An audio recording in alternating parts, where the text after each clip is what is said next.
Il y a 20 ans, j'ai visité le Tchad. J'ai pris un vol de Washington à Paris et un vol direct d'Air France directement sur N'Djamena. Je me suis rendu dans de nombreux endroits au Tchad et on m'a rapidement rappelé l'importance vitale de l'eau. La moitié du pays est désertique, mais l'eau est précieuse partout. Et je n'oublierai jamais ma rencontre avec un homme qui attendait le baptême depuis des mois et des mois, mais il n'y avait tout simplement pas d'eau. Quand je suis arrivé au Tchad, les membres de l'église m'ont accueilli comme si j'étais un membre de leur famille perdu de vue depuis longtemps. Partout, ils m'ont dit combien ils étaient heureux que leur église mondiale ne les ait pas oubliés.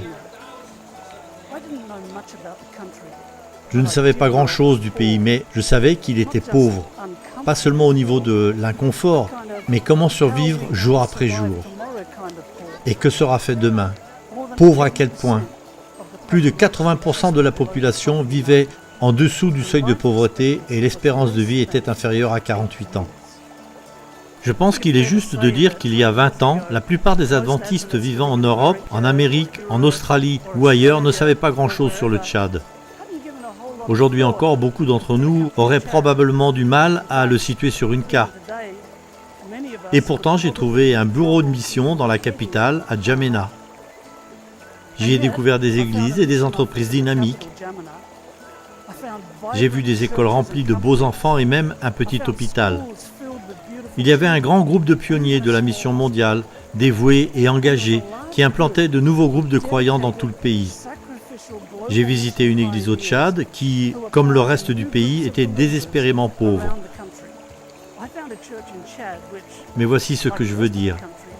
L'église était vivante, elle était active, elle était témoin. Elle avait des projets et des programmes. Ils étaient différents dans la société et tous le remarquaient dans leur entourage. Et comment cela s'est-il produit? Eh bien, c'est grâce à l'action du Saint-Esprit et aux membres des églises du monde entier qui ont fidèlement donné leurs dîmes et leurs offrandes missionnaires sans savoir où chaque dollar, chaque euro allait nécessairement aboutir. Grâce au système de dîmes et d'offrandes de l'Église, la mission au Tchad a été financée par des membres de l'Église du monde entier qui ne savaient rien de la mission au Tchad. Je me suis mis à réfléchir sur une ancienne expression qui dit « La roue grinçante reçoit la graisse ». En gros, cela signifie que celui qui fait le plus de bruit est celui qui reçoit le plus de fonds. Et parfois, dans notre Église, ce sont les organisations dont les photos sont les plus intéressantes, les vidéos les plus convaincantes, les histoires les plus touchantes qui reçoivent les plus gros dons. Ce sont donc elles qui obtiennent la graisse, pour ainsi dire, le financement. Et c'est très bien ainsi. Mais que faisons-nous pour les régions du monde ou les petits groupes de personnes qui ne peuvent pas communiquer comme les plus gros et qui grincent des dents, pour ainsi dire? Alors que faisons-nous? Suffit-il de les ignorer? Le système d'offrande régulière et systématique de l'Église, ce que le ministère de gestion chrétienne de la vie appelle promesse, est comme une rivière. Chaque offrande en faveur des missions est comparée à de l'eau ajoutée à une rivière qui donne la vie et qui coule à travers des terres souvent desséchées, apportant la vie et l'espoir. Nous contribuons au développement de l'Église, non seulement au niveau local, mais aussi dans des régions dont nous n'avons peut-être jamais entendu parler. Nous aidons des missionnaires que nous ne rencontrerons peut-être jamais. Nous construisons des écoles et des cliniques que nous ne visiterons probablement pas du tout. Nous aidons à implanter des églises.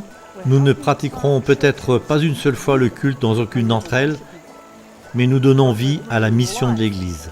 Je ne sais pas ce que fait chaque goutte d'eau dans la rivière, ni où elle va, mais je vois des résultats spectaculaires. Le psaume 104 déclare « Il envoie les sources dans les vallées, il coule parmi les collines. Elle donne à boire à toutes les bêtes des champs, les ânes sauvages étanchent leur soif. Par eux, les oiseaux du ciel ont leur maison, ils chantent parmi les branches. » Aujourd'hui, les offrandes en faveur des missions permettent d'envoyer et d'équiper des missionnaires dans le monde entier. Notre soutien aide l'Église adventiste à répondre à la grande mission. Grâce à vos offrandes, des missionnaires ont la possibilité de porter l'amour de Jésus jusqu'aux extrémités de la terre.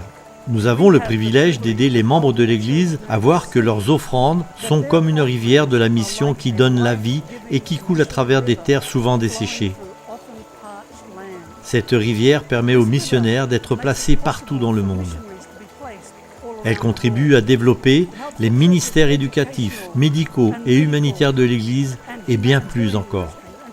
Ces dernières années, nous avons vu des millions de personnes donner leur cœur à Jésus et rejoindre l'Église adventiste du 7e jour. Des milliers de nouvelles congrégations ont été créées. Comment pouvons-nous nous occuper de l'éducation de ces nouveaux croyants ? Comment leur fournir des ressources et le matériel dont ils ont besoin ?